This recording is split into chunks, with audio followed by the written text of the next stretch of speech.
It's our interview guest this So one more time, if these are your winning numbers, please make yourself known to us, Stuart. That's 6196. What a game! 6371. It's a very exciting first half. I thought West Brom sort of pulled us out a bit early on, getting the first goal, but then the equaliser from Yates really sort of livened up Colchester, and the knock-on from Platt there for Lisby to grab the second was great.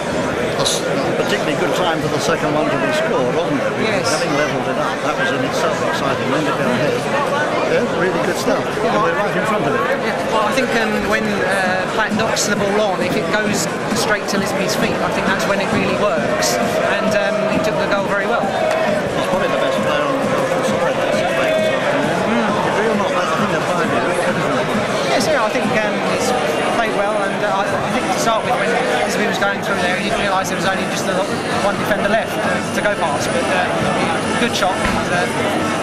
Shame they couldn't pull the lead to half time. I mean, most of the Colchester moves have come away down this right-hand side, haven't they? Right where we are. Yates and Lisby together. Looking for three youngsters come out for penalties. Bradley Yes, I think Yates is a very key player, really. Done some very good passes to set up moves, and it's definitely a key figure. The second half's going to be a little bit tense, and yes. we'll be at the wrong end, really. Well, as I say, it's a shame they didn't keep the 2-1 lead to half time, but if they can sneak a goal, then perhaps 3-2 final score.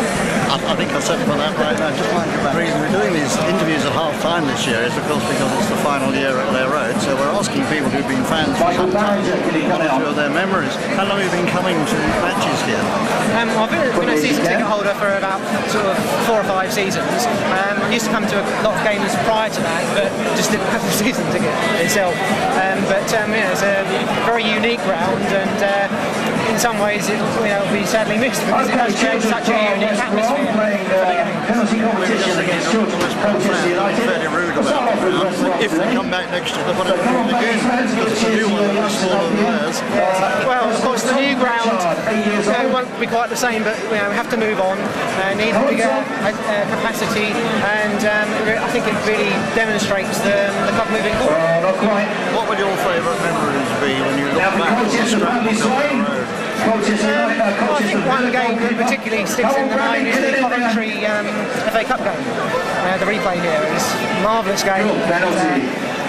Just the usual high emotions as the game went on, really. Do you keep a scrapbook and things like that? Will you just look back on or not? I've got quite a large programme collection. It's quite interesting to look through how that's changed, particularly in recent years with the development of the media team here and the website and so on. We should ask who's your favourite player. Cheer him on a bit, Colchester. You'll be watching who's your favourite player. Well, that's a tough one. You can have two if you want. I was a big fan of Wayne Andrews when he was here, actually. Come on, Bradley. Won an awful lot of free kicks and penalties, which is always very useful. Adam J. I mean, it's very much a squad game, and there's so many players that you just look up to because of their different skills. Matthew Ricketts now today because it's a slightly changed round team, isn't it? But they're playing together as though they've been playing for a while. What about mascots today? Come on, I'm Matthew. impressed by the new man. I never know how to pronounce it. The Hungarian. Yes, Balog. I think that's probably Bello. That's as close as I go to get. He seems to have started off. He seems to fit in quite nicely there at right back.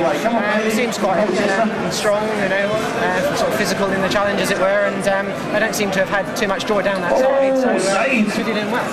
A little bit tough on Aidan Davison coming in the third minute, but I don't Another one of our mascots today. Come on, Baggies, cheer him on. Aidan's a player of great experience, and I think that sometimes shows, compared to Adam Dimmock now, 7 years old. He, as I say, is very experienced and 1477 he uses that well. He's next year for Colchester. Interesting, both goalkeepers beaten in the air in the first 5 minutes. Yes, I mean, Dean Carley also very experienced, but perhaps from West Brom now. Not relishing the playing in these Second year running. Yes. The last question I always ask people is, what would you most miss about Lair Road? Let's put it on what particularly will you miss? Well, I think it's just the atmosphere, and for the small crowd that can get in, just the noise that's generated. In a small ground full and in a big ground half full, isn't it, with the same number? Well, absolutely, and I think that's one of the key reasons why they're moving to the new ground. It's not too big, so it will still be sort of fairly full of the 10,000, rather than being 15,000. Nice that they're not going too big. Do you think there'll be people who you know who will probably come to a new ground because it's new? Absolutely. I mean, I speak to people all the time and they say, "Oh, I don't fancy a trip to their road." But I'm sure that with the move to the new ground, the tendencies will go up. And of course, if they start next season well, you should say, buy one and bring one free. Thanks ever so much. Have a good second half. let's hope for the win. Thank you. Bye-bye.